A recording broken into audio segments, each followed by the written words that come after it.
Hello student, Shri Agrasen कन्या महाविद्यालय online classes में आप लोगों का स्वागत है।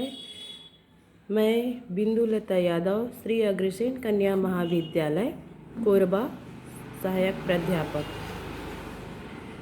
BEd first year, paper 5th, pedagogy of science part 1 ना। चलिए देखते हैं। आज विज्ञान विषय पे हम लोग विज्ञान विषय पे हम लोग चर्चा करते हैं। तो सबसे पहले देखेंगे कि विज्ञान क्या है। विज्ञान किसी भी तथ्य, घटना, आंकड़ों आदि के जो सुसंगठित सत्यापित ज्ञान होता है उसे ही हम क्या कहते हैं, विज्ञान कहते हैं। चूँकि मानव अपने जिज्ञासु प्रवृत्ति के कारण हर रोज़ नए नए खोज करते रहते हैं, जिससे क्या हो रहा है, विज्ञान के क्षेत्र में नित्य नए परिवर्तन होते जा रहे हैं।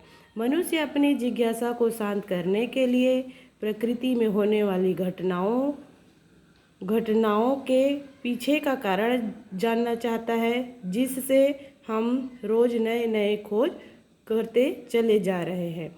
जैसे प्राचीन काल में क्या होता था कि वर्षा का होना भगवान इंद्रदेव की कृपा मानी जाती थी, परंतु विज्ञान के कारण ही क्या हुआ है कि वर्षा के होने के पीछे वास्तविक कारणों को पता चला है, जिससे हमें पता चला है कि वर्षा वास्तव में वाष्पीकरण और संघनन की प्रक्रिया के फलस्वरूप होता है। विज्ञान ने पिछले कई दशकों से हमारे जीवन में महत्वपूर्ण भूमिका निभाई है। विद्युत, परिवहन, यातायात, खाद्यान्न, दूरसंचार, चिकित्सा आदि महत्वपूर्ण क्षेत्रों में हमारी संपूर्ण अस्तित्व में परिवर्तन कर रही है। चलिए अब देखते हैं DS कोठारी के अनुसार विज्ञान क्या है।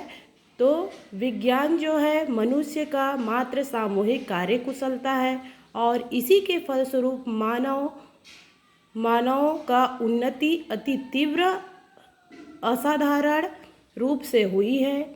यदि मानव की जागरूकता की उसकी इर्द गिर्द तेजी से बदलते हुए संसार से तुलना की जाए तो उसके अनुसार साधारण व्यक्ति का जल्द ही असामाजिक होना, जल्द ही सामायिकता से बहुत दूर होना लगभग निश्चित है।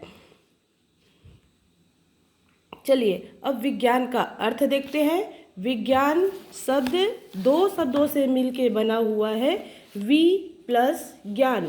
विज्ञान, वि का अर्थ होता है विशिष्ट और ज्ञान का अर्थ होता है विज्ञान। अर्थात हम कह सकते हैं विज्ञान शब्द वि प्लस ज्ञान से बना हुआ है, जिसका अर्थ है एक विशेष प्रकार की ज्ञान अथवा विशिष्ट ज्ञान से होता है। विज्ञान साइंस शब्द की उत्पत्ति लैटिन भाषा के सियर से हुआ है। सियर का अर्थ होता है टू नो, अर्थात जानना, है ना। हम इसको शब्दों में परिभाषित करें तो क्या हो जाएगा, विज्ञान शब्द का अर्थ उस ज्ञान से है जो बुद्धि के द्वारा ग्रहण किया जाए और शब्दों के माध्यम से दूसरे तक प्रेषित किया जाए। चलिए अब विज्ञान की परिभाषाएं देखते हैं। तो सबसे पहले परिभाषा आइंस्टीन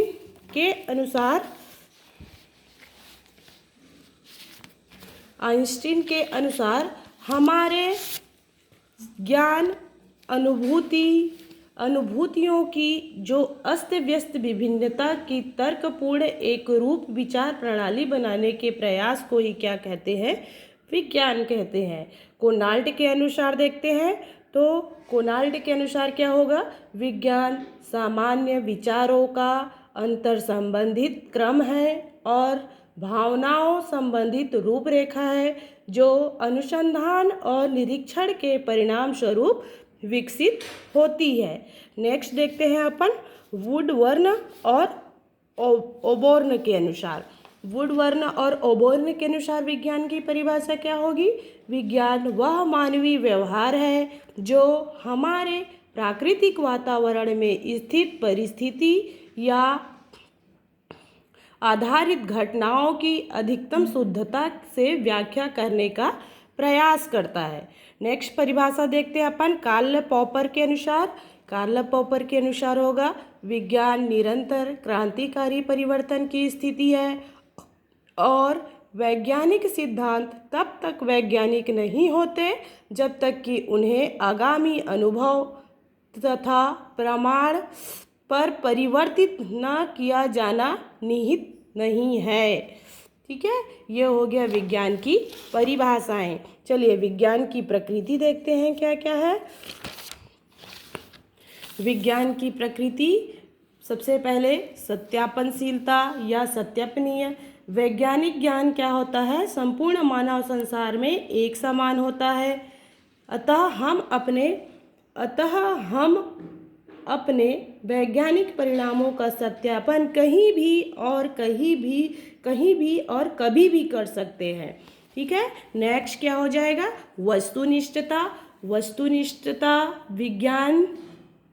विज्ञान का अध्ययन करने वाले विद्यार्थियों का दृष्टिकोण हमेशा वस्तुनिष्ठ होता है और ऐसे विद्यार्थी जो विज्ञान का अध्ययन करते हैं हमेशा आत्मविश्वास से भरे हुए लगते हैं। स्पष्टता, नेक्स्ट देखते हैं अपन स्पष्टता क्या होगा?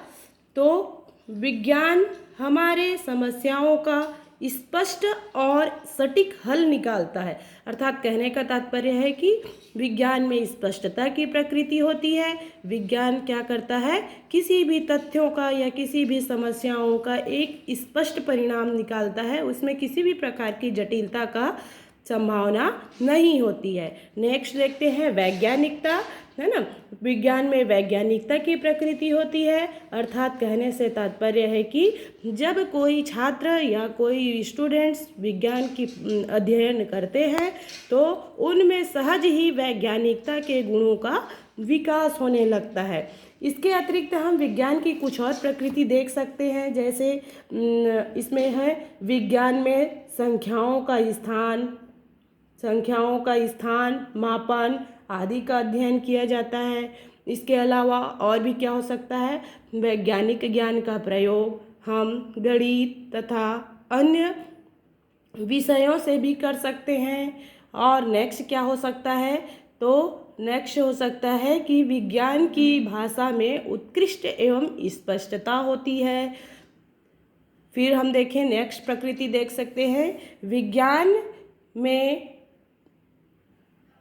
विज्ञान में वातावरण से संबंधित वस्तुओं का पारस्परिक संबंध का अध्ययन किया जाता है ना। इसके अलावा हम लास्ट प्रकृति देखते हैं कि विज्ञान में प्राप्त आंकड़ों के आधार पर गुणात्मक और अंकात्मक निष्कर्ष निकाले जा सकते हैं। ये सब थे विज्ञान की प्रकृति। अपन नेक्स्ट देखते हैं विज्ञान की आवश्यकता एवं महत्व। तो आज के वैज्ञानिक युग में अपने आप को असफलता के घेरे में कैद होने से बचाने में विज्ञान क्या करता है? विज्ञान की शिक्षा क्या करती है? छात्रों के लिए अत्यंत आवश्यक हो गई है।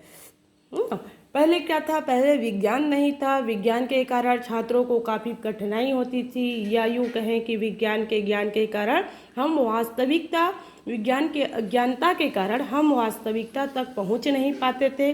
परंतु आज के समय में वैज्ञानिक युग है और वैज्ञानिक युग होने के कारण अपने आप को हम सफलता के श्रेणी पर पा रहे हैं। और विज्ञान शिक्षा के कारण क्या हो रहे हैं? छात्र जो अत्यंत आवश्यक है, छात्रों के लिए अत्यंत आवश्यक हो गई है। मानव जीवन में विज्ञान की महत्ता एवं आवश्यकताओं को हम निम्न शीर्षकों पर देख सकते हैं। सबसे पहले क्या होगा? फर्स्ट पॉइंट पे विश्व बंधुत्व की भावना, है ना। चूँकि संसार एवं परिवहन के क्षेत्र में विज्ञान ने क्रांतिकारी आविष्कार किए हैं, जिसके कारण क्या हो गया है? आपसी संबंधों एवं आदान प्रदान सुलभ हो गए हैं। सभी देशों की सभ्यता, उनकी रहन सहन, उनके सोचने विचारने के तरीकों में बहुत ही परिवर्तन हुआ है। इस तरह से विज्ञान क्या किया है? अंतर्राष्ट्रीय एवं विश्व बंधुता के विकास में महत्वपूर्ण भूमिका निभाई है ना। अभी वर्तमान में क्या हो रहा है, विज्ञान की जो आविष्कारें हैं, जिनके कारण हम घर बैठे ही देशों में विदेशों में लोगों के साथ क्या कर सकते हैं, संपर्क साध सकते हैं, जिससे हमारा राष्ट्रीय और अंतर्राष्ट्रीय दोनों स्तर पर विश्व बंधुता की भावना का विकास हो रही है। नेक्स्ट देखते हैं अंतरिक्ष का ज्ञान। विज्ञान के कारण छात्रों में अंतरिक्ष का ज्ञान होता है। अंतरिक्ष में उपस्थित विभिन्न प्रकार के ग्रहों एवं उपग्रहों के बारे में जानकारी प्राप्त हुआ है ना। आज नासा जैसे बड़े जगहों पे घर बैठे ही हमको पता चल जा रहा है कि विज्ञान ने कब कहाँ क्या प्रगति की है, कौन सा हमारे अंतरिक्ष में कौन से ग्रह उपस्थित हैं, कौन से उपग्रह हैं, कहाँ पर क्या है, किसकी संभावनाएं कितनी हैं, इन सब चीज़ों के बारे में हम आज विज्ञान के प्रगति के कारण ही पता लगा पाते हैं। नेक्स्ट, चिकित्सा के क्षेत्र में प्रगति।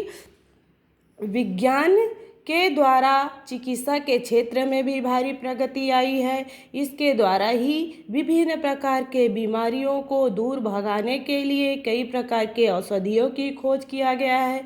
इसके साथ ही साथ क्या हुआ है, विज्ञान की प्रगति के कारण ही विभिन्न प्रकार के उपकरणों का विकास हो गया है, जैसे एक्सरे हो गया है ना। इन मशीनों के विकास होने के कारण शरीर के अंदर जो बीमारियां उपस्थित हैं उनके बारे में समय रहते ही हम पता लगा लेते हैं और पता लगाने के फलस्वरूप उनका उचित इलाज किया जा सकता है। विज्ञान के कारण ही कई असाध्य रोगों का इलाज भी किया जा सक रहा है। नेक्स्ट देखते हैं औद्योगिक विकास में तीव्रता।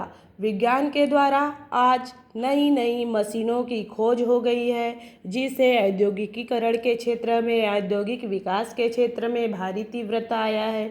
इन खोजों के कारण व इनके उपयोग के कारण उद्योग धंधा विकसित होते गए हैं और अभी के समय में ऐसा हो गया है कि विभिन्न प्रकार के मशीनों की उपस्थिति के कारण, विभिन्न प्रकार के मशीनों के निर्माण के कारण मजदूरों की संख्या भी वहाँ पर कम होती चली गई है। जो काम 10 मजदूर मिल के 10 दिन में करते थे, वही काम आज एक मशीन उस काम को 1 घंटे में ही कर ले रहे हैं। नेक्स्ट, कार्य क्षमता में वृद्धि।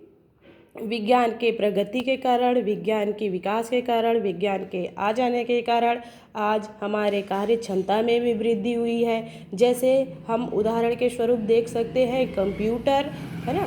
कंप्यूटर के आ जाने से क्या हुआ है, बहुत सारे काम को केवल एक व्यक्ति ही बैठ के अपने बहुत सारे कामों को निपटा सकता है। पहले कंप्यूटर नहीं थे तो उन्हीं कामों को बैठ के करना पड़ता था, जिसके कारण काफ़ी समय लगता था और कार्य क्षमता भी वहाँ पर ह्रास होते थे।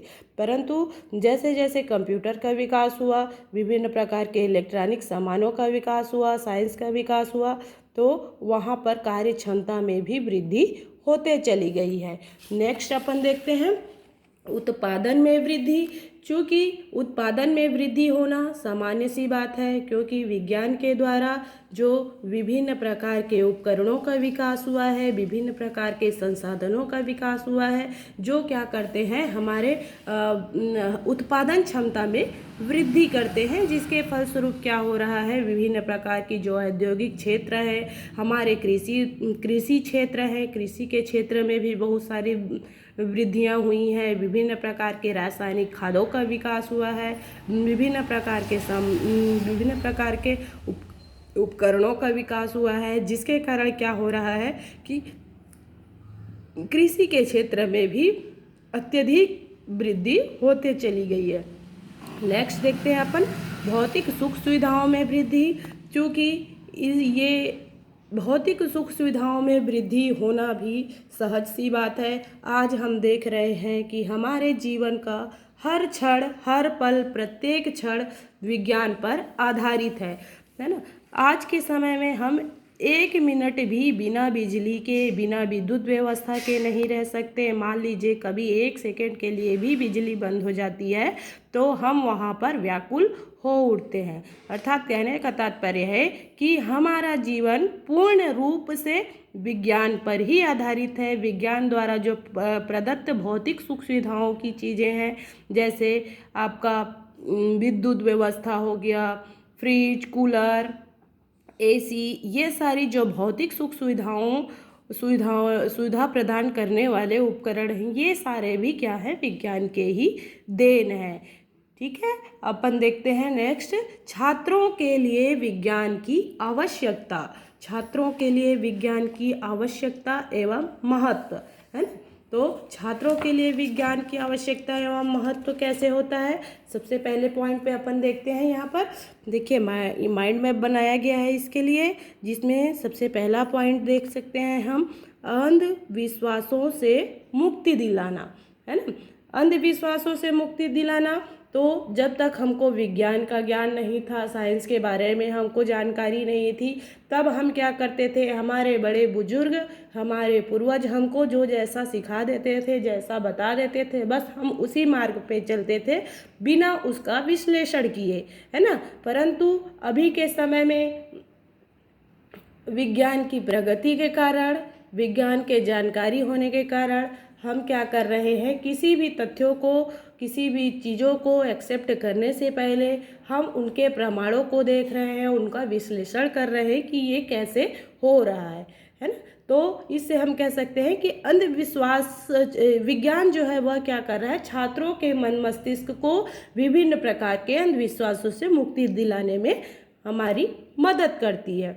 ठीक है, नेक्स्ट देखते हैं, तथ्यात्मक चिंतन विकसित करने में, है ना। विज्ञान क्या करता है, विज्ञान के द्वारा आज हम छात्रों को इस लायक बना चुके हैं कि यदि हम उनके सामने कोई भी एक प्रश्न रखते हैं या किसी नई चीज़ों को यदि छात्र देखते हैं तो वो क्या करते हैं, उसके बारे में चिंतन करते हैं, उनका तथ्यात्मक मनन करते हैं कि ये जो घटना घटित हो रही है उनके पीछे का कारण क्या है, किन कारणों से ये घटना घटित हो रही है। अर्थात हम कह सकते हैं कि विज्ञान की आवश्यकता, विज्ञान के महत्व छात्रों में उनकी तथ्यात्मक प्रकृति या उनकी तथ्यात्मक चिंतन को विकसित करने में भी बहुत आवश्यक साधन है।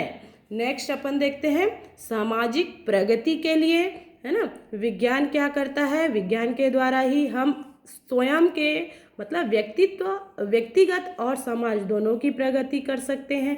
विज्ञान के कारण ही आज विभिन्न प्रकार की जो समाज है, विभिन्न जगहें हैं जहाँ पर समाज की प्रगति को निर्धारित किया गया है। छात्रों में सामाजिक प्रगति के तैयारी के लिए, जैसे मान लीजिए कोई एक छात्र है तो वो किसी समाज में रह रहा है, समाज अर्थात पूरा मानव समाज ही एक समाज है, तो उस मानव समाज की प्रगति के लिए उस छात्र के द्वारा साइंस के माध्यम से ही विभिन्न प्रकार की तैयारी की जा सकती है। नेक्स्ट, तार्किकता का विकास करने के लिए, है ना, तो छात्रों में लॉजिक लगाने की क्षमता, तार्किक करने की क्षमता, अर्थात उनमें तार्किकता का विकास करने के लिए भी जो विज्ञान है उसकी वहाँ पर बहुत बड़ी आवश्यकता होती है। अपन नेक्स्ट देखते हैं, कार्य क्षमता में वृद्धि के लिए।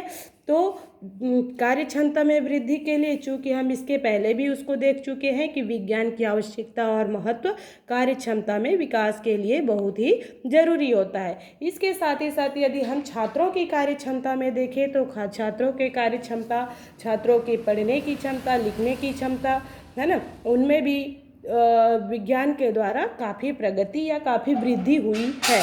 अपन नेक्स्ट देखते हैं, प्रजातांत्रिक नागरिकता की तैयारी के लिए। तो प्रजातांत्रिक नागरिकता की तैयारी के लिए कैसे विज्ञान आवश्यक है ना। क्योंकि अभी का समय जो है वह क्या है, प्रजातांत्रिक समय है, प्रजातांत्रिक युग है। अर्थात हम प्रत्येक छात्र को प्रजातांत्रिक नागरिक के रूप में तैयार करते हैं और छात्रों में प्रजातांत्रिक नागरिकता की तैयारी के लिए वहाँ पर विज्ञान की आवश्यकता पड़ती है। पहले पहले क्या होता था, पहले के समय में जैसा बोल दिया जाए या यूं कहें कि एक राजा प्रथा के रूप में एक के बाद एक पीढ़ी दर पीढ़ी चला आता था। परंतु अभी क्या हो गया है कि अभी हर एक नागरिक प्रजातांत्रिक है और वो अपने आप में सेल्फ में प्रजातंत्र में अपनी भागीदारी दे सकते हैं। नेक्स्ट अपन देखते हैं वैज्ञानिक प्रशिक्षण प्रदान करना। तो वैज्ञानिक प्रशिक्षण प्रदान करने से तात्पर्य है कि यदि कोई छात्र पढ़ रहा है, लिख रहा है, तो हम क्या करें, उनको वैज्ञानिक ज्ञान भी प्रदान करें, जिससे उनमें विज्ञान के प्रति क्षमता का विकास हो और भविष्य में होने वाली जो संभावनाएं हैं या उनके सामने जो विकट समस्या कभी भी आती है तो वो उनका क्या कर सके, वहाँ पर समाधान कर सके। ठीक है, ये हो गया छात्रों के लिए विज्ञान की आवश्यकता एवं उनके महत्व। अब अपन देखते हैं नेक्स्ट क्या है इसमें। नेक्स्ट टॉपिक है इसी में विज्ञान शिक्षण का व्यक्ति एवं समाज पर प्रभाव। तो विज्ञान शिक्षण का व्यक्ति एवं समाज पर कैसे प्रभाव पड़ता है, तो सबसे पहले हमारे दैनिक जीवन पर विज्ञान का प्रभाव। दैनिक जीवन पर विज्ञान का प्रभाव कैसे होता है, तो दैनिक जीवन हमारे रोज़मर्रा की ज़िंदगी है। मान लीजिए हमको कहीं पर भी जाना है, 1 किलोमीटर की दूरी तय करनी है, तो उसके लिए भी हम क्या करते हैं, विज्ञान द्वारा प्रदत्त जो संसाधन है, जैसे हमारा मोटर बाइक हो गया, साइकिल हो गया, इन चीज़ों का प्रयोग करते हैं। तो हम अपने दैनिक जीवन के लिए हमारे जीवन पूर्ण रूप से क्या हो गया है, विज्ञान पर आधारित हो गया है और उसका पूर्ण रूप से प्रभाव हमारे जीवन पर दिख रहा है। नेक्स्ट, मानवीय चिंतन एवं दृष्टिकोण पर प्रभाव। मानवीय चिंतन एवं दृष्टिकोण पर प्रभाव कैसे होगा, तो पहले मनुष्य जो है वो क्या करता था, केवल एक सीमित दायरे में ही सोचता था और उतने में ही उनकी चिंतन समाप्त हो जाती थी और उनका दृष्टिकोण जो है वो केवल वहीं तक प्रभावित होता था। लेकिन अभी वर्तमान समय में, विज्ञान के समय में मानवीय चिंतन और उनके दृष्टिकोणों पर भी विज्ञान का प्रभाव पड़ा है। मनुष्य यदि कुछ सोच रहा है, किसी बारे में उनको जानकारी प्राप्त करना है, तो मानव क्या करता है, उनके पीछे होने वाले कारणों को पहले चिंतन करता है कि किन कारणों से ऐसा हो रहा है और फिर उसके हिसाब से वो अपना आगे का योजना बनाता है। तो इस प्रकार हम कह सकते हैं कि जो मानवीय चिंतन है और उनके जो दृष्टिकोण हैं उन पर भी क्या हुआ है, विज्ञान का प्रभाव पड़ गया है। नेक्स्ट देखते हैं अपन मनोरंजन का प्रभाव। तो मनोरंजन के लिए भी विज्ञान की महत्वपूर्ण भूमिका है या विज्ञान का महत्वपूर्ण प्रभाव मनोरंजन के क्षेत्र में भी पड़ चुका है।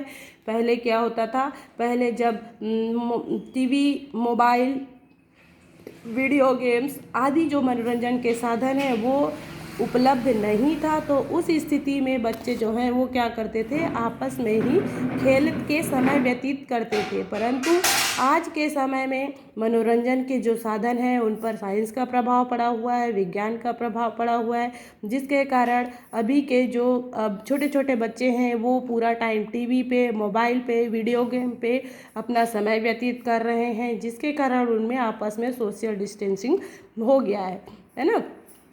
नेक्स्ट, उद्योग धंधों पर प्रभाव। उद्योग धंधों पर भी प्रभाव है, साइंस का प्रभाव उद्योग धंधों पर भी देखने को मिलता है। उद्योग धंधों पर कैसे, तो विज्ञान की द्वारा जो विभिन्न प्रकार की प्रदत्त उपकरण हैं, विभिन्न प्रकार के जो संसाधन हैं, जिनका प्रयोग करके उद्योग धंधों में अधिक से अधिक उत्पादन किया जा सकता है, अर्थात उद्योग धंधों पर भी हमको विज्ञान का प्रभाव देखने को मिलता है। नेक्स्ट, मानव शांति पर प्रभाव। मानव शांति पर भी विज्ञान का प्रभाव पड़ा हुआ है। मानव शांति पर कैसे विभिन्न विज्ञान का प्रभाव पड़ा हुआ है, तो देखेंगे कि मनुष्य की शांति भी विज्ञान की वजह से ही भंग हो रही है। जैसे आए दिन क्या होता है, दिन प्रतिदिन विभिन्न प्रकार के उपकरणों की जो उपयोगिता है वो बढ़ गई है, जिसके कारण ध्वनि उत्पन्न होता है और मानव की शांति भंग होती है। इसके अलावा देखेंगे तो सीमावर्ती क्षेत्रों में हर रोज़ नित्य नए परमाणु बम, मिसाइल्स आदि का परीक्षण किया जाता है, जिसके कारण भी मानव शांति पर भी विज्ञान का प्रभाव हमको देखने को मिलता है। चिकित्सा पर प्रभाव, चिकित्सा के क्षेत्र में भी विज्ञान का बहुत बड़ा योगदान है। चिकित्सा के क्षेत्र में विज्ञान के द्वारा जो प्रदत्त विभिन्न प्रकार के उपकरण हैं, जिसके कारण आज ऐसा हो गया है कि मनुष्य शरीर के किसी भी अंग को बिना देखे या किसी भी अंग के बारे में जानकारी प्राप्त नहीं कर सकता है ना। शरीर के अंदर जो चीज़ें उपस्थित हैं उनके बारे में भी एक्सरे किरणें और विभिन्न प्रकार की जो उपकरणें हैं उनके माध्यम से क्या किया जा सकता है, जानकारी प्राप्त की जा सकती है। और इसके साथ ही साथ शरीर के अंदर जो विभिन्न प्रकार के रोग होते हैं उनके बारे में, उनके लिए इलाज भी संभव हो सका है। ठीक है, नेक्स्ट देखते हैं शिक्षा पर प्रभाव। शिक्षा पर भी विज्ञान का प्रभाव हो गया है। अभी हम जो ऑनलाइन क्लासेस चला रहे हैं, है ना, ये भी क्या है, एक विज्ञान के ही द्वारा प्रदत्त साधनों के माध्यम से सुविधाएं उपलब्ध हो पा रही है। आज हमारे पास विज्ञान के संसाधन नहीं होते, विज्ञान के द्वारा उपलब्ध संसाधन हमारे पास नहीं होते, तो हम क्या करते, हम अभी किसी भी प्रकार की छात्रों के लिए कोई भी क्लासेस नहीं कर पाते। अर्थात हम कह सकते हैं कि शिक्षा पर भी विज्ञान का बहुत बड़ा प्रभाव पड़ा हुआ है, बहुत बड़ा इसका योगदान है ना। नेक्स्ट देखते हैं अपन यातायात एवं संचार पर प्रभाव। यातायात एवं संचार पर भी विज्ञान का प्रभाव पड़ा हुआ है। यातायात पहले समय में, पुराने समय में जब कोई भी साधन नहीं थे, संसाधन नहीं हो पाते थे, है ना, तो लोग बाग पैदल ही यात्रा शुरू कर देते थे। उसके बाद धीरे धीरे उनके पास जो कुछ भी होता था, पशुएं जो होती थी, बैल, है ना, उनके आधार पे वो क्या करते थे, अपना यात्रा करते थे। परंतु अभी ऐसा विज्ञान का प्रभाव पड़ा हुआ है कि हम आधा किलोमीटर या 1 किलोमीटर भी पैदल नहीं चल सकते हैं। क्यों? क्योंकि हमारे पास विज्ञान के द्वारा प्रदत्त विभिन्न प्रकार की चीज़ें उपलब्ध हैं, जिनके कारण हमको यदि 1 किलोमीटर या आधा किलोमीटर भी चलना है तो हम उन विज्ञान द्वारा प्रदत्त संसाधनों का उपयोग करते हैं या उनका सहारा लेते हैं। तो इस प्रकार हम देखते हैं कि यातायात के क्षेत्र में भी विज्ञान का बहुत बड़ा प्रभाव पड़ा हुआ है। और इसी में हम दूसरा पॉइंट देखते हैं संचार के प्रभाव में। संचार के साधनों में भी विज्ञान का प्रभाव पड़ा हुआ है। संचार के माध्यम में कैसे विज्ञान का प्रभाव पड़ा हुआ है, तो पहले मीडिया नहीं था, संचार के साधन नहीं थे, केवल न्यूज़पेपर ही मिलते थे, वो भी विरल, कहीं कहीं न्यूज़पेपर अवेलेबल होता था, जिसके कारण जो देश विदेश की खबरें होती हैं, जो संचार माध्यम होता है, जो रोज़ की खबरें होती हैं, सूचनाएं होती हैं, वो क्या होता था, हम तक नहीं पहुंच पाता था, और जब तक पहुंचता था तब तक बहुत लेट हो चुका होता था। परंतु अभी विज्ञान ने संचार के क्षेत्र में ऐसे प्रगति किए हैं या उनका ऐसा प्रभाव पड़ा है कि हमें बिना न्यूज़पेपर के ही घर में बैठे ही टीवी पे सारी संचार की सारे जो समाचार हैं, सारी जो खबरें हैं देश विदेश की, सब कुछ घर बैठे ही मिल जा रहा है ना। इसके अलावा अभी विज्ञान के प्रदत्तों के कारण, विज्ञान के प्रभाव के कारण, विज्ञान के खोजों के कारण अभी का समय ऐसा हो गया है कि हमें अब टीवी या टेलीविज़न की भी आवश्यकता नहीं पड़ती है। हमको कोई भी जानकारी कलेक्ट करना हो या किसी भी प्रकार के खबरों का या सूचनाओं को संकलित करना हो, तो उसके लिए हम क्या करते हैं, सीधा अपना हैंडसेट निकालते हैं, मोबाइल निकालते हैं, गूगल पे जाके सर्च करते हैं और सारा संसाधन वहाँ पर उपलब्ध हो जाता है ना। इस प्रकार हम देखते हैं कि यातायात और संचार पर भी विज्ञान का बहुत बड़ा प्रभाव पड़ा हुआ है।